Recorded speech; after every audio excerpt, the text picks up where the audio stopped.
Tanatomorfose certamente é um filme grotesco que divide opiniões, tendo como base o body horror.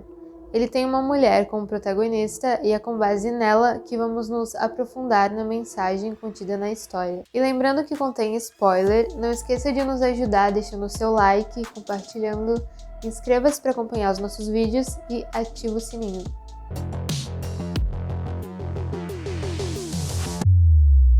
Tanatomorfose, um body horror canadense. O primeiro longa do diretor Eric Faladeux, lançado em 2012, pode não agradar muita gente. Na história, a protagonista Laura, que é interpretada pela Kaden Rose, é uma artista plástica que se sente incapaz de desenvolver a sua arte. E ela tem um relacionamento abusivo com um cara que é no mínimo repulsivo. O nome do filme se explica no decorrer da trama, já que tanatomorfose são os sinais que surgem no corpo após a morte. Já na primeira cena do filme, nos é mostrada a relação sexual entre o casal, mas logo em seguida, após Laura ir ao banheiro, ela vê uma mancha roxa em seu braço, mas age como se fosse algo normal. Muito bem, o que vem a seguir é uma tentativa de dissecar, ainda que superficialmente, a composição do filme referente à imagem da mulher no Ocidente, a partir dele mesmo. Curiosamente, pesquisando sobre esse filme, se vê muita gente falando sobre ele ser grotesco, nojento, apontamentos sobre uma vida niilista, síndrome de Cotard e até de uma possível promiscuidade da personagem, que tem o seu corpo decomposto como consequência disso. As outras coisas até que fazem sentido, mas esse último é um pouquinho bizarro, né? Enfim. O que se segue após a relação é um princípio do papel que ela não ocupa na vida de seu namorado. Quando ele vaga pela casa como se ela não estivesse lá, e ao ser questionado se não falaria nada, ele simplesmente diz que não e sai andando. Um elemento curioso para quem tem boa memória ou viu o filme mais de uma vez é que em um certo momento dessa caminhada ele pisa um prego no chão e faz uma cena, o que contrasta com a forma contida de Laura referente aos acontecimentos futuros, que seriam de longe mais dolorosos. E também é interessante pensar que o mesmo martelo que ela utiliza para tirar o prego que feriu seu namorado se torna a arma com a qual ela viria tirar a vida dele.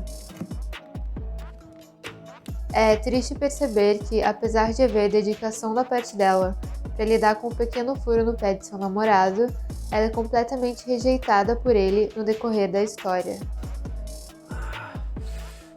Após um momento de insônia, quando ela se encontra sozinha em casa e vê uma rachadura no teto que claramente é uma referência simbólica à vagina, ela se masturba e acaba pegando no sono.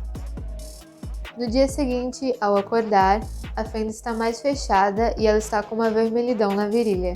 E ao resolver tomar um banho, em um certo momento, ela perde as unhas do dedo médio e indicador, o que pode se referir a uma punição por explorar o próprio corpo.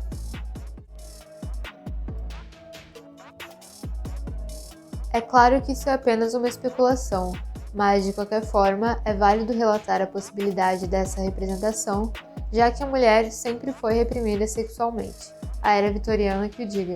Em um certo momento surgem algumas pessoas em sua casa, e talvez sejam seus amigos, apesar de suas presenças serem pontuais na história. E no meio deles está um outro rapaz que surge como aquele que se preocupa,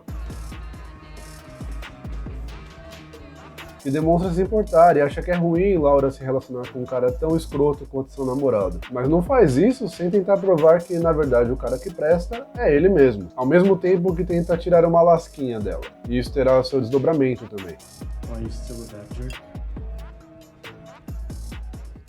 Mas voltando ao arco simbólico, na sala tá rolando uma conversa sobre a morte do cachorro de um deles, que morreu de problemas renais. E o escrotão do namorado da protagonista diz que era só um cachorro. E quando uma garota que está no meio pergunta para Laura sobre uma escultura que ela estava fazendo, e Laura diz que não quer mostrar, novamente o insuportável surge falando que ela está trabalhando com aquilo há um ano e que ela não mostra porque não vale a pena ser visto. E logo a gente volta para a história do cachorro, mas só para fechar essa cena, ao ser questionada sobre um hematoma em seu rosto, Laura disse que não foi nada, que quando ela acordou já estava desse jeito. No entanto, seu namorado disse que não, que na verdade ele havia batido nela. Mas apesar de falar disso num tom jocoso, após a festa ser encerrada pelo síndico, ele tenta fazer sexo à força com ela.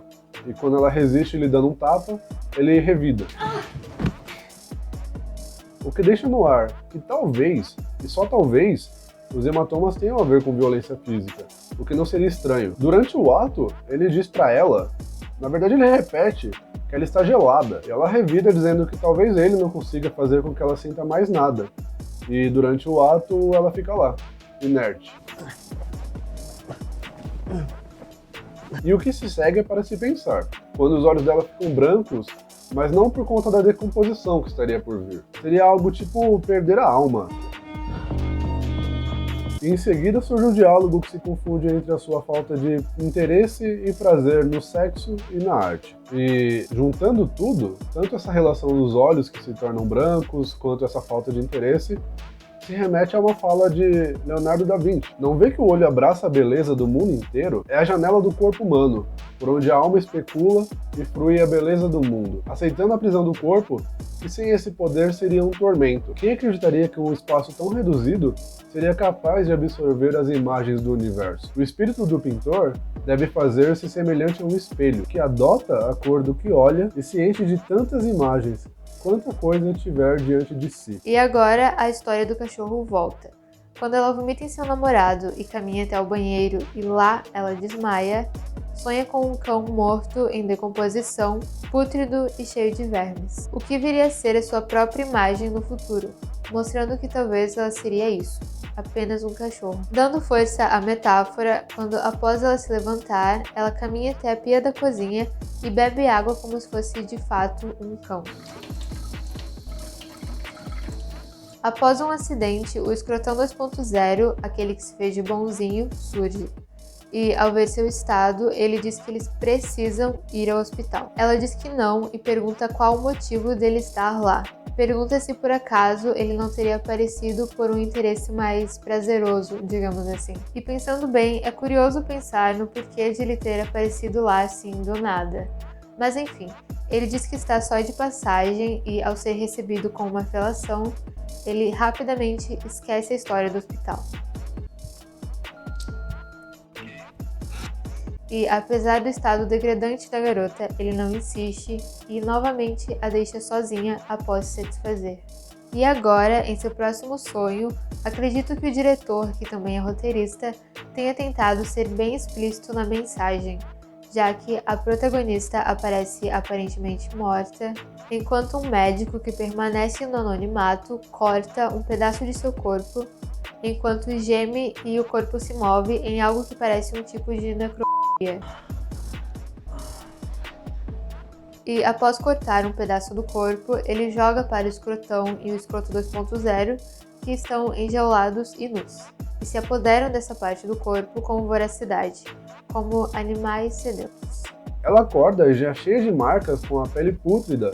Ela se desespera ao olhar no espelho, um ato que aparentemente era muito comum, já que a sua casa era cheia de espelhos. E ao se desesperar, ela se maquia na esperança de mascarar aquilo que fizeram dela. Mas ela falha, e é quando ela demonstra o primeiro sinal de desespero, quebrando o espelho e dando um grito contido, cortando a própria mão. E após isso, ela fecha completamente a casa, tampa os espelhos, não quer mais saber nem do mundo e nem de si.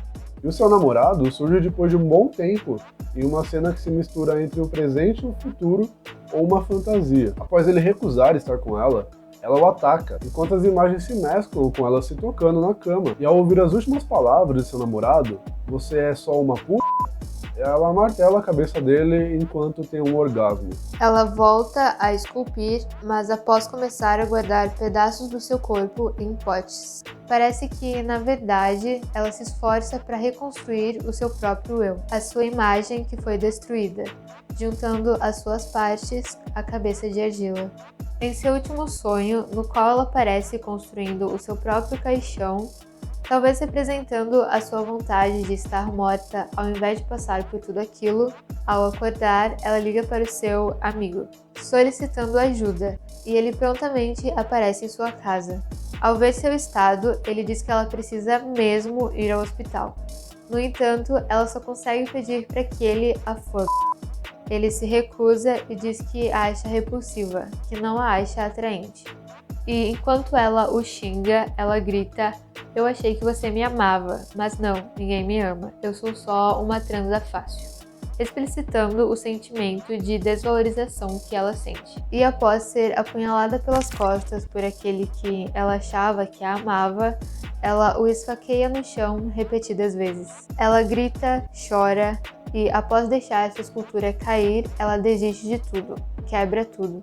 Ela descobre um espelho para o qual ela fica olhando por um longo período e então fura seus olhos. Bom, nessa perspectiva, o filme retrata o machismo, a objetificação do corpo feminino, a repressão sexual, a opressão social e descreve isso da forma mais gráfica possível, fazendo aquilo que nós evitamos ver ao maquiar o corpo e enterrá-lo bem, jogando na nossa cara a degradação humana diante de nossas normas tortas. Bom, eu acho que uma das lições desse filme é: o machismo é uma bosta. Tem um monte de outras coisas que deixamos passar, mas eu prefiro deixar essa mensagem pro fim mesmo. O machismo é uma bosta. Se você já assistiu o filme, comenta aí o que você achou dele, e se você não assistiu, talvez valha a pena dar uma conferida, mas de estômago vazio. Enfim, deixa seu comentário, bora conversar. Não esquece de se inscrever e compartilhar.